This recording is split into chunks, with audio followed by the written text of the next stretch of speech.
Hi everybody, it's Rob and Kurt with Two Brothers Hobby, and today we're taking a look at the Multiplex Fun Jet Ultra. Now Kurt, the Fun Jet has always kind of been one of your more favorite planes to fly. You've had one for a number of years. Yeah, when I had first really gotten back into electrics, I picked up a Fun Jet. Yeah. And yeah, it's things. And you know, speaking of Fun Jets, I've got your original right here. Look at that. She still survives. Still in one piece. Give us just a quick rundown of what we can expect out of the box, difference between this one and this one. Really, from a design perspective, we've got to do a comparative here. Yes, we do. There really isn't a whole lot of changes in terms of the airframe itself.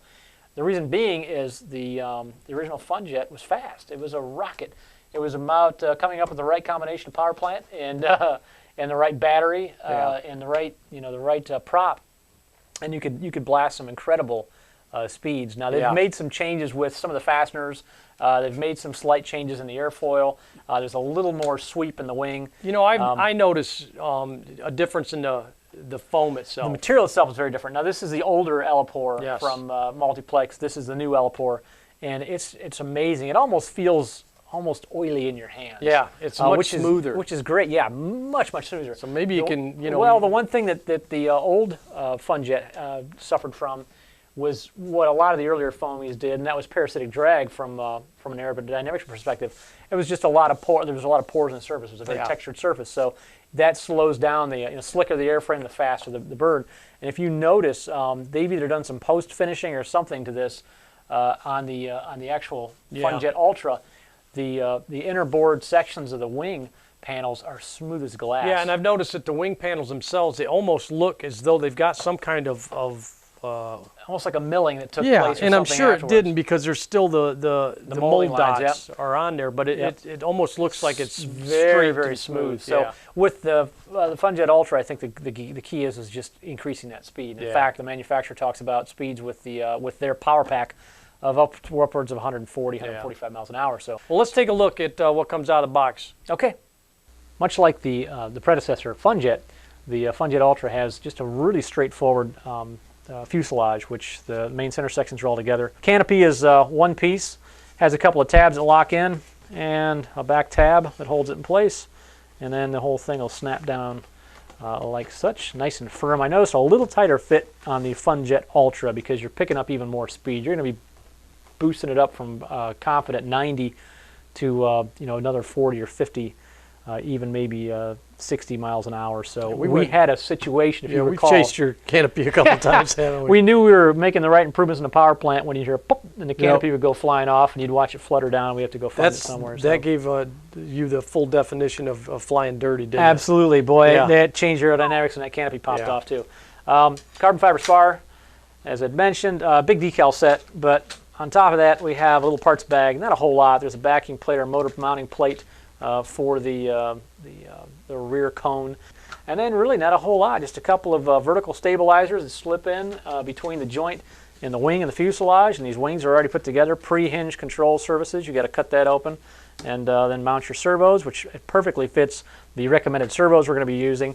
Then you just put in your little control horn. Yeah, I noticed, Kurt, that you're borrowing my favorite radio there. Yeah, well, possession is 9/10 of the law. Is that what it is? Yep, we're going to be using the high-tech Aurora 9, just an amazing touchscreen radio system. We've really had some fun with the Aurora going through doing the programming. So simple, so straightforward. So we're going to sit in some nice dual rates and expos on our Fun Jet Ultra. Now for our power system, we're going to be using the recommended power pack for a multiplex. They've partnered up with Hymax, and they include a pretty high output outrunner motor, which is actually 2900 kV, 6 by 5.5 inch prop, and then of course our spin adapter, our collet prop adapter, and then a nice 70 amp ESC from Multiplex. So we're going to be pushing some significant amperage through this. And it was surprising. I pulled this power pack. I was like, oh wow, a 70 amp. So with BEC included. So we have their spec power plant. So this whole thing will be put together, of course, with. And the interesting thing, since High-Tech and since Multiplex, are the same organization, or they've joined forces some years back, you have the benefit of actually having a true radio company We've actually experienced with some other manufacturers in the being put in the plane. So you've got kind of the complement of the best of the both, by having high-tech equipment inside of the multiplex aircraft. We're using the Optimus 6 2.4 gigahertz AFHSS receiver with our Optima 9. Or excuse me, our Aurora 9 transmitter. And we're going to be using a couple of HS65HBs, Mighty Feathers. These are really a staple in the industry as a feather-sized servo. Carbonite gears, very small, very compact, very fast, and very powerful. So we have two of those to control our two ailerons, elevons in our delta wing. So, and then we're going to be powering the whole thing with our Flight Power Pro 50 pack. This is a 3600 milliamp 3S pack. 50C discharge and 6C charge rate, so we should be able to turn the pack around on the ground pretty quickly, and I think that's going to complement our power plant pretty well as well, because we want decent run times, we want decent discharge, and we want some good run times with the setup. Check out the flight footage, and then make sure you come back for part 2, which is the 5x5 review scoring. Yes, it is.